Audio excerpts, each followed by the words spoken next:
was at a random restaurant in Times Square, and a kid came up to me. I think he was 21 years old. He says, "Tai, you don't know me, but I got in your real estate mentor program earlier this year, and I've already closed 3 deals, 3 wholesale deals. This is not as a real estate agent. This is as a real estate investor." This kid's 21 years old and has already done 3 this year. He said he made about $5,000 profit. He did wholesale deals, made about $15,000. It doesn't even matter how much he made profit. The point is, do you know how far ahead he is in the game already? Think of that, how far to have done 3 before you're 22 years old. What did this guy get into earlier this year?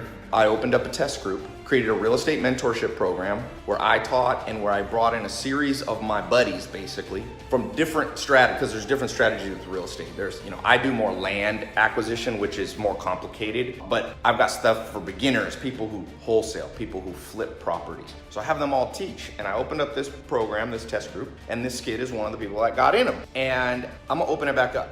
No electricity, living like that for 2 years to Beverly Hills. And I'm like, I have no idea, actually. Life leads you down a path that you don't always understand, except in hindsight. So I guess in hindsight, I'm motivated by adventure. One of the things a mentor taught me is this thing that I call the 4 M's. A lot of people procrastinate. Most people I meet, I've got about 13 million social media followers now. So I get thousands of people asking me questions every day. And the most common theme, one of the most common, is how do I overcome procrastination, fear, and anxiety? My answer is like, well, you got to know what motivates you, and different people are motivated in different ways. So the 4 M's, and I've run this by a lot of scientists. Most of them think I'm on the right track. One of them, he thinks I'm missing an M. But the first M is material things, /money. The second one is mating /romance. The third one is momentum /freedom. And the fourth one is mastery /status. If you look at any person that you know, and you break down why do they do what they do, it's one of those 4.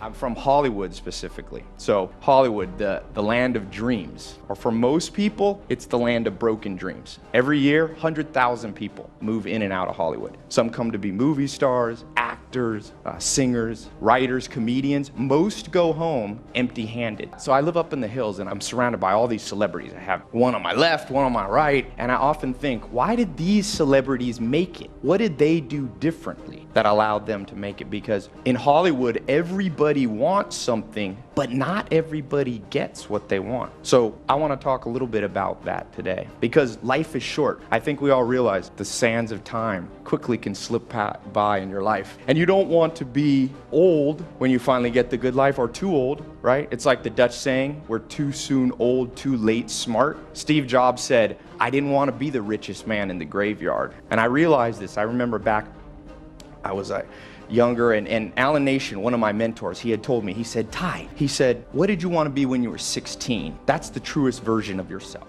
When you're trying to become successful, you're gonna have to put in the work and figure out what you truly want to do with the rest of your life. You want to find whatever makes you happy and go after that with all that you have, because you don't want to be stuck doing something that you're not meant to do. You're meant to be happy for your life, and that's what you need to go out and find and chase and pursue that with all your heart and soul. That should be your #1 priority, is finding what you love and figuring out a way to commit to that fully. A guy came to me, a homeless kid. His name is Tai Lopez. I put some videos. This was about 2 years ago. Showed up, knocked on my door at my Hollywood Hills house. He said, Tai, everybody's dead in my family except my grandfather. I'm homeless.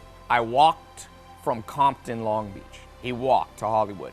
I said, how long it take? I think he said 7 hours. So I think he took the bus a little bit. He said, will you help me, Tai? And I didn't know this guy. I didn't know if he had a criminal record. I didn't know whatever. But I thought, this dude's a hustler. He showed up, he found, I said, how'd you find my house? He said, I triangulated. This is before Snapchat. Triangulated it. I walked for hours up here in the hills and I finally found it. So I took him under my wing and he worked for me. I told him at first, I'm just gonna hire you for a little while. This is not a long-term thing. I wanna test you, see if you fit in. And he worked for me for about 1.5 years, 1 year. And finally I came to the end, I said, I've taught you a lot of stuff. You've saved a lot of money working for me. So he had saved up enough to get a motorcycle and have money in the bank. He was taking care of his grandfather, who was like 80 or 90. They were no longer homeless. And it's not me bragging. I'm just showing you what leverage can do when you reach out and help people.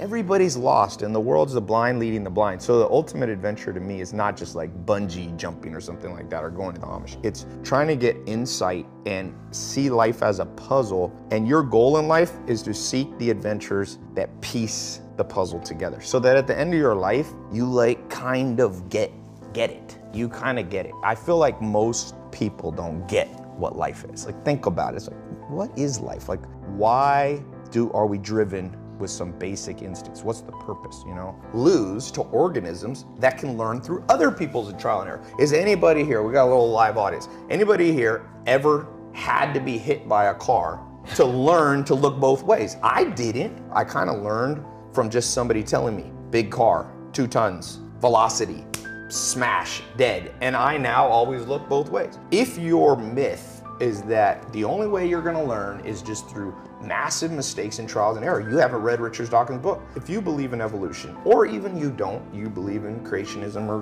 whatever, why do we have big brains? Because we do have the biggest brains on planet Earth. Not always use them, but we got the biggest potential. It's to be able to, what Richard Dawkins called, project. So you can literally sit in this chair and predict outcomes without having to do them.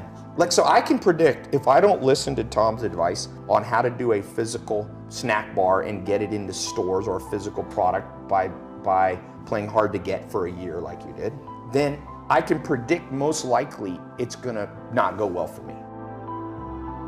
Thank you all for watching the video. If you haven't already, please like the video, subscribe to the channel, and go ahead and drop a comment in the section down below.